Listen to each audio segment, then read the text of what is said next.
from their studio in a Tennessee courthouse. What did you see, Clarice? What did you see? I'm not sure that I agree with you 100% on your police work there, Lil. They sucked his brains out. Talk radio. If I had a dick, this is where I'd tell you to suck it. Fuck your father in the shower and then have a snack. You're gonna charge me, dickhead? Because you're a faggot, all right? When the smoke, when you want the smoke, you don't smoke, do you? What do you want all those fitness freaks, huh? Go fuck yourself. Welcome to Filmgoat. Welcome to Filmgoat. Welcome to Filmgoat. Welcome to Filmgoat. I'm the showmaster. You know.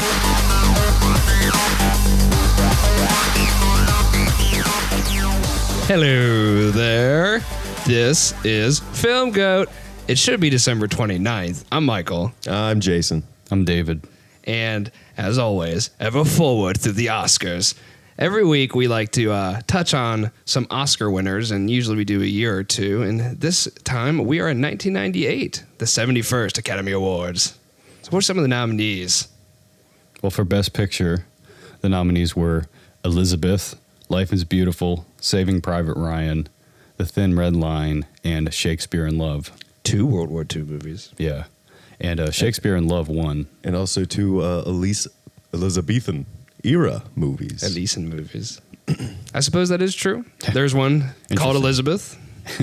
I suppose that. And then Judi Dench played Elizabeth in Shakespeare in Love. And she won. Yep. She won, yeah. For Best Supporting Because- Actress or something. Yes, it was supporting actress. Gwyneth Paltrow won for Best Actress. We live in a world. Kate where she won an Blanchett. Academy Award. Was an Elizabeth. Right? Yes, she was nominated. But didn't win because Did not win. Yeah. So Shakespeare in Love kind of pulled the upset here. Right. I think we all here at mean- Filmgoat agree. Shakespeare in Love like swept. I mean, what was It it? didn't get director. 7, did it? Yeah, won 7. Won 7. It was nominated for 13. Saving Private Ryan won 5, which is nothing, I haven't won 5 Academy Awards. And it won Best Director, but didn't get Best Picture. Everyone thought it would get Best Picture because it probably was. Wait, I liked it. what? Saving Private Ryan? Yeah. Yeah, it's that got Best Director. But not Best Picture. Yeah, it didn't get Best Picture though. And original screenplay. It was nominated, but I don't think it won. I think Shakespeare in Love won, yeah. Yeah. Shakespeare himself wrote the screenplay. Gods and Monsters won adapted screenplay. Who was in that? Ian McKellen, I do believe. And Brendan Fraser. Gandalf. Gods and Monsters. Well, And Shakespeare- Wizards. Yeah. It was a mystical movie. Shakespeare in Love, good movie. Not better than Saving Private Ryan. Saving Hell Private nah. Shakespeare. That first 15 minutes of Saving Private Ryan was better than that entire other movie. Yeah, which is, of course, the D-Day invasion scene. And when that came out, there's a lot of kind rough. of ultra-violence movies now, and people are kind of used to the gritty depiction of war, but Saving Private Ryan really was the first one, because before that, all the war movies were kind of heroic, and there'd be violence, but it wasn't as in your face, seeing like body parts strewn, people dying. It's not fun to watch. It's one of those movies, but it's an important movie. Oh yeah, and the imagery, like you're saying, like the imagery in that scene. There's the part with the flamethrower tank exploding. Oh god, yeah. And the guy just walking around carrying his arm, like, yeah. and just the amount of just bodies like on the like it's like that. I don't think any like before that movie came out, like that World War II and that invasion of Normandy, hadn't been depicted like that before. Yeah. Like that was just like Battle of the Bulge and, all those other Patton. sort of, The Dirty Dozen, all those other sort of older World War II movies, but yeah, nothing like that intense. A visceral assault, like This is war! like, And it never changes. Can't possibly imagine what that must have been like. And Steven Spielberg sure as shit tries to get you to job. imagine what that was like. It got people to think about it because I think at the time World War II had, been so far in the past, people had kind of forgotten. And a lot of times we depict that war kind of, as I was saying, in a more noble kind of aspect. And people don't really think of the nitty gritty of what was really going on. It was not good. It was bad. And we won. So, we all were happy about it, but it was bad. And the movie has a good story, too. A nice little plot device to explain why they can just go through the war-torn, France Yeah. Looking for Matt Damon. Saving Private Ryan. Yes. Who they're trying to Ryan's get. Privates.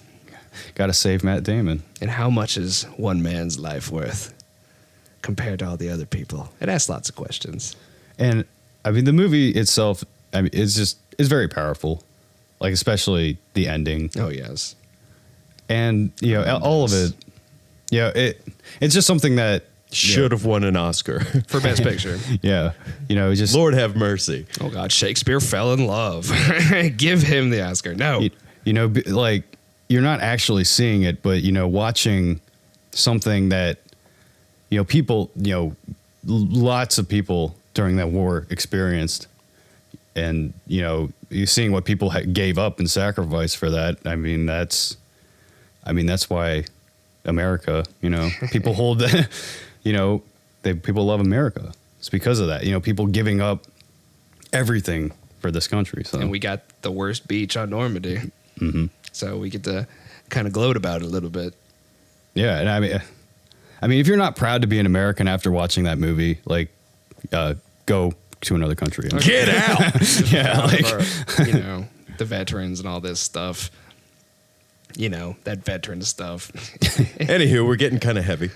So, well, I mean, good anytime movie. when we get into the World War II topics, which we Yeah. had before, I mean, it is a heavy topic. And it's a heavy movie. It's what happens. It's one of those movies that you don't go, you know, it's a really nice day. Let's pop in Saving Private Ryan. Not one of those movies. And, you know, neither was Schindler's List. No. So Spielberg had some experience. And Tom Hanks just knocking it out of the park in the 90s, like almost everything he was in. And he's just every man in this. He was a teacher. And his past is kind of hidden mystery, throughout the yeah. movie. And I kind of like that because, you know, everyone over there is soldier and it's great. And the cast, you have Vin Diesel, Yes. Adam Adam Goldberg, Tom Sizemore. Oppum. I can't remember Yeah, the Tom actor's Sizemore. name. Well, don't mention him if you don't know his name. Yeah, But he's a character. Everyone knows Oppum. Upham was basically the audience. Like all the like people kind of might have reacted the way Upham did if you were thrown in that situation, just terrified. Giovanni Ribisi, Oh yes, Edward Burns, lots of Matt Damon, obviously. like Matt Damon, obviously. There's all these people in smaller roles. There's just that one guy who's the general that we don't know his name, so we're not going to talk about it. But if you saw him, you would know who it is. The guy from Battlefield Earth.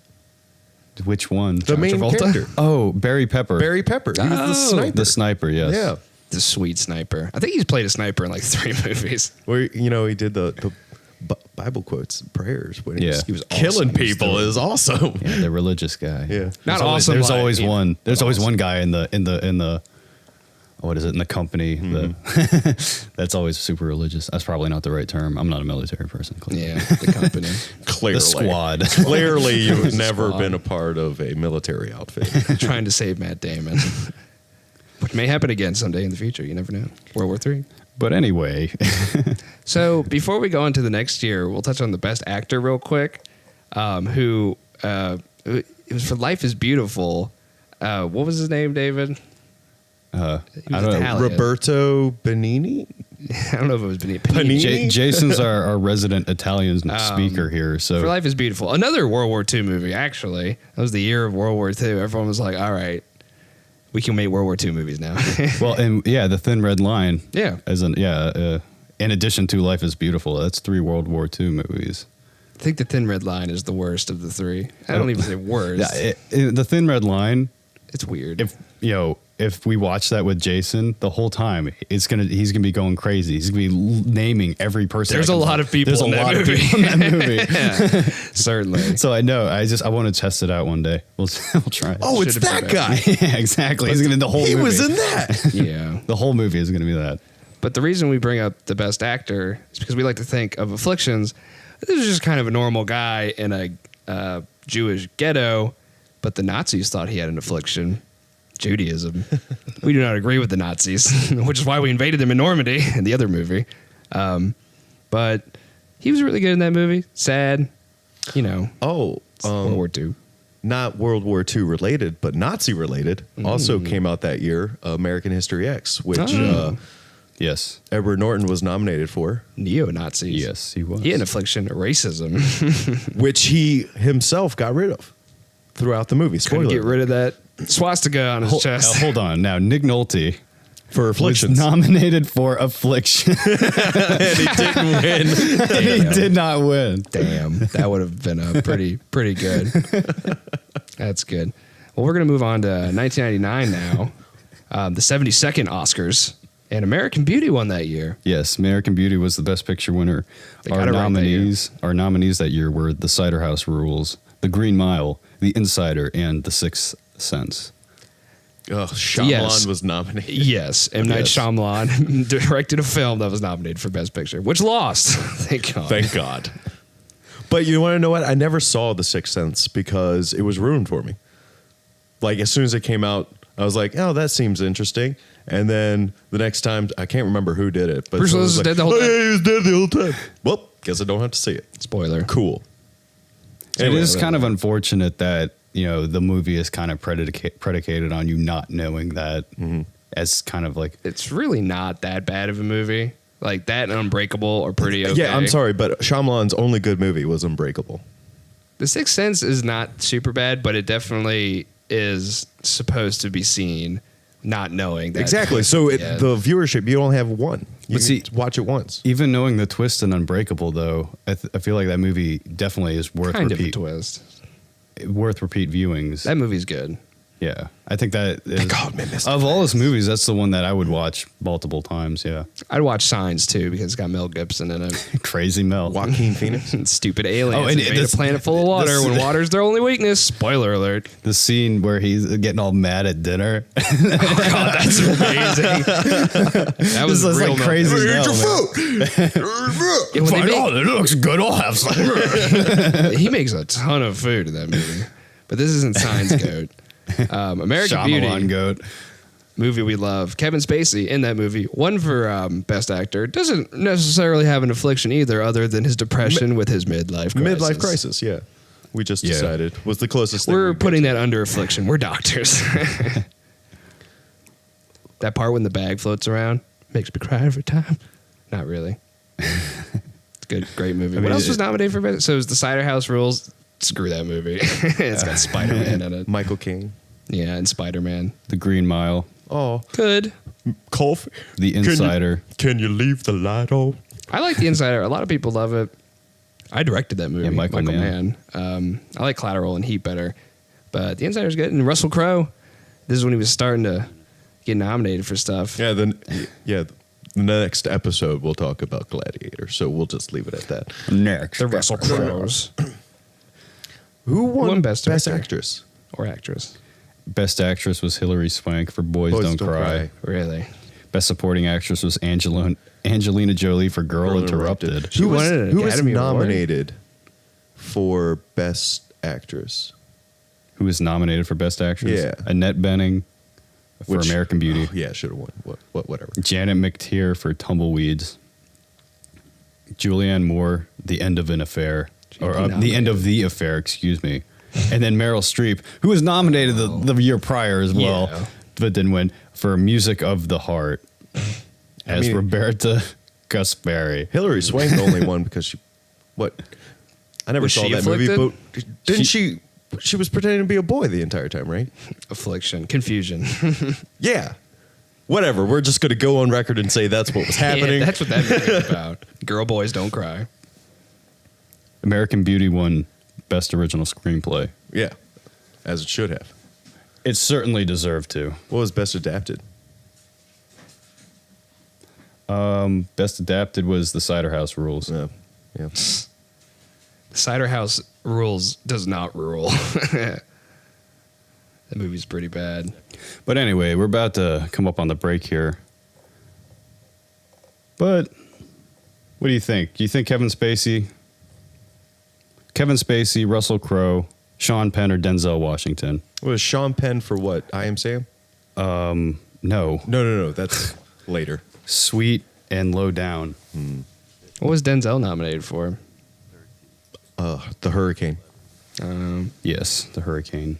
They just choose those performances or just the actors? The actors. Like, which one would you pick? So who was it? Kevin Spacey, Denzel. Kevin Spacey, Russell Crowe, Sean Penn, or Denzel. Oof. What a crew. But yeah, Kevin Spacey. Sean Penn. You take him. I'd take him. You take Penn. If I could just go out to a bar, I would probably take Denzel. I don't know. I'd probably go out to a bar with Russell Crowe because if any shit goes down, Fighting around the world. you know you got someone who can fight Kevin with you. Spacey probably has some good stories, though. I mean, Kevin Spacey would be fun. He might be weird, though. Also I'm that. fine. I with would that. still take Russell Crowe. Okay. But yeah, Fine. I'll take Russell Crowe. All right, guys. We'll be back. In her eyes, I see the sea. I don't see what she sees in a man like me. She says she loves me. Her eyes, yeah, her eyes. Her eyes are a blue million miles.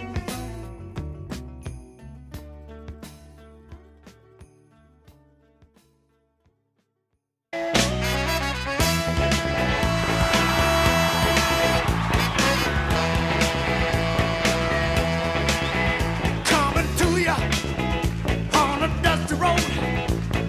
Good loving, I got a truckload. And when you get it, you got something. So don't worry, 'cause I'm coming. I'm a soul man. I'm a soul man. I'm a soul man. I'm a soul man. Hey guys, we're back. Soul Man, not a good movie. But we're not going to talk about Soul Man. We're going to talk about some sci-fi movies. So every week we've been going through a list that our friend David here has compiled of different genres of science fiction. So what are we doing this week? Well, this week I have sci-fi horror films, and before we get into that, real quick, just gonna clarify something. From last week's list, which was... Well, it wasn't last week's; it was like 2 weeks ago. Oh. It was Looper. It was from the time travel list. Mm-hmm. Michael brings up Looper to me, which I did not expect to happen. Which apparently stuck in David's craw. Yeah, and I wanted to bring this up real quick just to clarify something about Looper. Now, if you've seen Looper, this will make sense probably. Spoiler alert. Now, I see a lot of people arguing about this, like all these details about the movie of like, oh, how does this make sense? You know, trying to make sense of all this. But basically, the movie kind of cheats a little bit on the time travel, and that's why it didn't make my list. It's a very entertaining movie. Don't get me wrong. I enjoyed it. But it seems to cheat with using timelines. Like Terminator 2 works on a fixed timeline.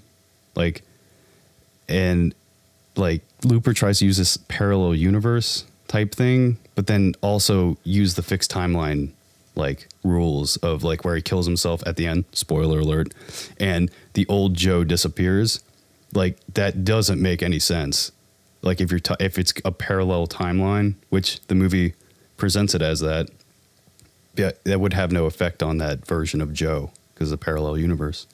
Anyway, this is all kind of details and nerd. But is it dramatic when he kills himself? Oh, it's so dramatic. But I mean, these are just kind of details that nerds kind of... Chicken and the egg kind of deal. Yeah, that's the way they kind of present it. When it comes to time travel, it can get a little finicky.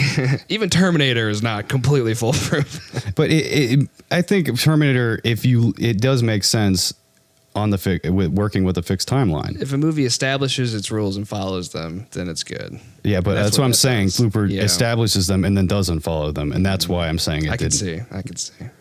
Well, enough about Looper. Horror. What's this week? Sci-fi horror. That was good. We killed a few minutes doing that. Anyway, for the sci-fi horror films, and basically every week we've been doing sci-fi lists. We did time travel, obviously. Space travel was last week. This week is sci-fi horror. And next week we'll be looking at terrestrial sci-fi, meaning stuff that takes place on Earth. Mm. So for sci-fi horror, at number 10, I have The Faculty. John Stewart. All right. That's not the only Josh person in the Hartnett. movie. John Stewart playing a serious role. Yeah, and he gets stabbed in the eye. Yeah, he's actually kind of a good guy before he gets turned bad. To an alien. Yeah, Josh Hartnett. Yes. Right? Yeah. Josh Hartnett. It's sort of like the beginning time. Oh, yeah. When he sort of started doing all these movies, like He was in Black Hawk Halloween Down H2O. comes out. Oh yeah, Halloween H2O. Yeah. And, Pearl Harbor. Soon to be following. It was Robert Rodriguez who did that. The Faculty? Yes. Awesome. And That's weird. And the film actually references kind of what it's sort of based on, Puppet Masters by Robert Heinlein. Yeah. And like they actually referenced the book in the movie. That makes sense. Yeah. Which is kind of cool. Never read And- that book, but called Puppet Masters. I could see it being based off of it. It makes sense. And Robert Patrick is also in the movie as the football coach. Okay, the T. The T-1000. So to me, obviously, callback, casting Robert Patrick, there's a few kind of callbacks to other sci-fi movies and media. And two, it's kind of just like a mashup several different, kind of concepts in there. It's a cool movie. And for the time, came out in the 90s, kids going to school, setting fun a run. place that you're all familiar with. Anyway, Next? at number 9, I have The Cell, Yeah. which we talked about briefly. Yeah. D'Onofrio, J-Lo. Oh, yeah. J-Lo, Vince Vaughn. Vaughn, yeah. 2 Vincents in one movie? Whoa! It's like that one part when Vince Vaughn is getting like his guts. Yes, we talked about that last time. We brought this I film know. up. We don't need That's to do it the only again. part I remember. But what we will talk this time, the horse. The horse, yeah. I don't remember the horse. That gets cut up in the mirrors and then spread out. Oh, God. Yeah. Well, see, and the reason it's on the list is because that movie's got some really messed up imagery. Oh, yeah. Like just the imagery alone, the story, it's okay, but I think the imagery really sets it apart Yeah, from the production art and a lot of movies. costumes. Yeah. D'Onofrio's costumes there at the end, where he had like the crown and he was wearing all gold and had this J-Lo. weird grin. It's got that weird gown on as well. The like nose ring. When they go into her mind at the end, they switch it up instead of roaming around this horrible, horrible place where all these horrible things keep happening in the serial killer's mind. It's basically a Matrix thing they're doing in that movie. Yeah. And that's why I think it deserves a Yeah, second. And, we does. talked, this is kind of going a little off topic. We talked about Groundhog Day being sci-fi. It is. Which it's kind of, some people might argue that point. I consider it sci-fi, but some people might argue that. But It's other genres as well. Yeah. Comedy, clearly. Yeah. Other stuff. but yeah, I mean, I think The Cell, Has sci-fi elements. Yeah, The Cell qualifies. I think The Cell's way more sci-fi. Yeah, definitely. The Ocho. Groundhog Day. So what's next? Slither at number 8. Which this one, when it first came out, comedy horror. yeah, and I feel like not a lot of people really appreciated it when it. Guy from Firefly. It's pretty, yeah, Fillion. yeah. It's pretty gross. The movie's pretty fucking gross. Yeah. So maybe that's why I didn't get as much appreciation, but It's fun, though. it's really well done. Like Yeah. it's really, it moves. It's entertaining. It's once again callbacks to older sci-fi stuff. yeah. Paying homage. Yes. The Blob and whatnot. Yeah. So next on the list at number 7, I have Pitch Black, Oh, yes. Oh yes. another Riddick movie. Yeah, we love Riddick around here. Vin Diesel. Yep. Just loves that character. Only We've complaint- even played the Riddick video games. Yes. We have, actually. We escaped from Butcher's Bay. Oh, yes, we did. We didn't assault Dark Athena, though. That one sucked. But the only problem I have with Pitch Black is that Carl Urban's not in it. I know they didn't have the foresight, but no. Yeah. It's certainly solid. It's definitely kind of a monster movie, but it's in space, and there's all these elements of the sci-fi, the world they're in. It kind of just shows little bits of it, which was expanded upon greatly in the next movie. And what I like about the Riddick series and Pitch Black in particular is the little diagram they have of all the planets and and how it all lines up like every 20 years or so and it goes completely dark. Mm-hmm. And then when they actually seeing the event happening on even the effects don't look as good as they probably could today if this movie was made today, but it's still that. It's just like what they call it, space porn. Mm-hmm. It's just you're just seeing like all the the planets like all moving in front of each other, and it's really cool. It really is cool, and the monsters are pretty cool too. Just eating people. They're basically like the xenomorphs, but whatever they are. It's an unfortunate planet Blind. to be on at that particular Colorblind. day. Yeah, they can't see because they wouldn't need to. Mm-hmm. Good movie though. Yeah, solid. Unexpected ending. Yeah, and we'll go into this, some other time, probably Yeah. more because we love Riddick. So we'll Oh probably yeah, come back. he'll What's come next? back up. But number 6, I have 28 Days Later. I love that movie. which some people again might argue not quite a sci-fi movie. I do consider it science fiction because it deals with a viral outbreak. Yeah. Yeah, science and Science. fiction. It And doesn't not- always have to be space And not sci-fi. and it's not like zombies where it's just like, oh, the dead rise for some, random reason. No, it was a bunch of You know, stupid like- environmentalists that like tried to free those monkeys, and then everyone got the rage virus. Yeah. Yes. Environmentalism, kids. don't That's what brought don't in do it. running zombies. While I enjoy Cillian Murphy, I always enjoyed the 28 Weeks Later more because of Robert Carlyle, his rage virus. I think they're kind of different, Yeah. so and I kind of hold them both in high regard, but I like the first one a tiny bit better, but they both are, and they are different, but they're both very, very solid for different reasons. I think the first one's scarier. I mean, if you could say that. yeah, probably. I mean, that's why it Certainly probably really made intense. the- Like the last 30 minutes of the movie when they're in that mansion is pretty intense. Yeah, and I'm Whenever sure he that's starts why it going made the out. horror list. Indeed. So, what's So next? at number 5, I have Mimic, another Guillermo del Toro movie, Guillermo.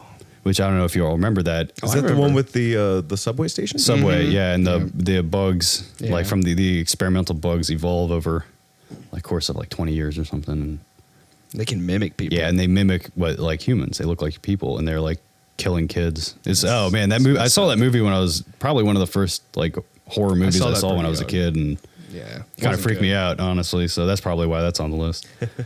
Aliens at number 4. Oh. Number 4. James Cameron, How to put this out? not taking the top spot this time though. Oh. I mean, what else can we say? Nothing. The movie's amazing. Actually, we could probably go on for hours, but that movie is super, super intense. Some people would say the first one is scarier. I mean, I would call Aliens more of an action movie than a horror movie. It's so brutally intense though. Like It would you feel probably pretty- be higher on the list Yeah. if it was scarier, but it's still not. amazing. I assume That part at the Aliens end when like the somewhere in time is running out and she's in the elevator just duct taping all that shit together. Even though you know what happens, I'm still like, God damn it. Why are you by yourself, Ripley? Oh, don't get me wrong. Oh, You clearly know, it's number 4. It's not yeah, like you hated it. It's great. All right, so we got the top 3 now. So yeah, we're at the top 3, and at number 3 we have Predator. Oh, okay. Yes. There's something in the trees. Dylan, you son of a... That has nothing to do with the Predator, but it's in the movie. You son of a bitch. They destroy a whole rainforest in one scene. Oh, It's that pretty was great. impressive. Yeah, apparently Fox like came back. They came back with the original cut, and Fox was like, "There's not enough shooting," and so the directors went back and like put that scene in. In the scene, it's this whole squad of big, giant, burly men, like 2 future governors. Body mass alone. Yeah, and they're just shooting into a forest. And there's a lot of trees falling. I love the body. Jesse the Body Jesse the Ventura. Body Ventura. I mean, there's 2 future governors in that movie. That's just it. It's this kinda funny. goddamn shit will turn you into a sexual tyrannosaurus. And then you have Carl Weathers. Gets his Ain't got arm time to blown up. bleed. Yeah. That's also another Jesse line. Oh, yeah, Carl Predator's Weathers, awesome. yeah. Bill Duke, who plays the Mac. Mac. And it I'll is- bleed you real quiet. It definitely is scary. It's it's scary if you're fearing for Arnold's life. Normally that's not the case. Normally you're fearing Yeah. for everyone around him. But he met his match. And you know who was in the Predator costume? Kevin, what is it? No, it was like Kevin Peter Hall is his No. name. Are you sure? Because I thought it was Van Damme was in the costume. No, dude, the Predator's like kidding me? 7 feet tall. Yeah, he's really big. Van And Van Damme's Damme like is short. 5'6". Okay, maybe not Van Damme. Maybe it's some other guy I'm thinking of. Also, the Predator didn't do any sweet. Kevin kicks. Peter Hall was his name. Okay, I must be thinking of something else. Split kicks. If that was Van Damme, you would have had Sorry, the Predator bringing up doing erroneous split kicks. information. We are on a time limit, so let's move on. Number 2. Number 2 is Alien. There Saw we that go. coming. Yeah. There's the horror. There's I the It said horror had to one. be up there. Yeah, I kind of told you all too. scary. Yeah, it was like, like- what, the last 45 minutes of that movie? It's just showing you. Yeah, no dialogue. Yeah, it's just All the Ripley lights are trying to live. malfunctioning.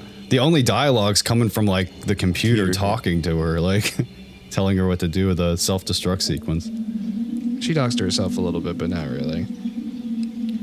And coming in at number 1. Yeah, a little bit. Those flashing lights, though, those fog machines.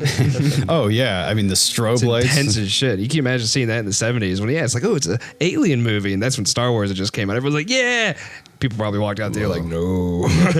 Yeah, and the reason it's number 2 is because probably one of the first movies where it's like, yeah, sci-fi can be fucking scary. Mm-hmm. And then at number 1, and this is my all-time favorite sci-fi horror film of all time, is The Thing by John Carpenter. Yes. Absolutely. The 80s one, not the original. Kurt For people Russell. that don't know. Well, not The Thing from Outer Space, and not the new one, the prequel that they made. Yeah. Yeah, either. the one with Kurt Russell, Keith David. Yes. Wilford Brimley. Diabetes. Yes. Awesome yes. movie. And what's funny is in Slither, there is a nod to The Thing. Where there's a funeral home named R.J. McCready's Funeral Home, which Slither definitely draws some influence from absolutely. The Thing. The grossness. Yeah. The Thing's pretty. Ugh. That scene when they're just putting the hot little wire into the blood. Into the dishes, You're like, yeah. I did not touch that blood. And the paranoia, the concept is so it's perfect. But I always thought the Blob was pretty scary. The 80s one. Oh, the 80s one. Now, see, I like the original 1950s. 60s. Beware of the Blob, it creeps in. With Steve McQueen. Yeah. In the Jello. Yeah. I mean, the idea of the Blob terrified me, but then the new one actually showed what was Well, yeah, happening. that was actually pretty disgusting. But yeah. anyway, of these movies on the list, would you change my list in any way, Michael? I mean, I love me some Aliens, as I said when it came up. But it did. I mean, yeah, that'd be my number 1. But every movie on the list, I agree with. I like how it started out kind of comedy horror movies, sci-fi, a couple of the first ones. But Alien, Pitch Black, 28 Days Later, terrified me when I first saw them. I agree with your list, with the exception of Aliens. I don't think Aliens should be on it because I see it as an action film. I'm sorry. Well, see, I was gonna do 5 lists and do action sci-fi too, but I felt like at a certain point you kind of gotta, keep it together. I don't really think I would have put Starship Troopers on action sci-fi. Maybe exactly. It would have only been 2 movies: Aliens and Starship Troopers. Yeah. So Well, I guess that's all we have time for today. yeah, I guess before we go, we'll plug it again. Plugs. But yeah, Bro Dogs coming to Noise Fox. Bro Dogs. Yes, that's the name. And, Bro Dogs. We'll be on the yes. Noise Fox platform. Yes, January. in January. 2016. There's other podcasts on there. Hopefully they're all good. Hopefully ours. Yeah, there's Be a sweet and few. entertaining. Yeah, there none coming to the top of my head right now, which I they're certainly there. would have liked to. Probably but, love us. but yeah, guys, that's it. We'll see you Thanks. next year. Yeah, Happy New Year. Happy New Year.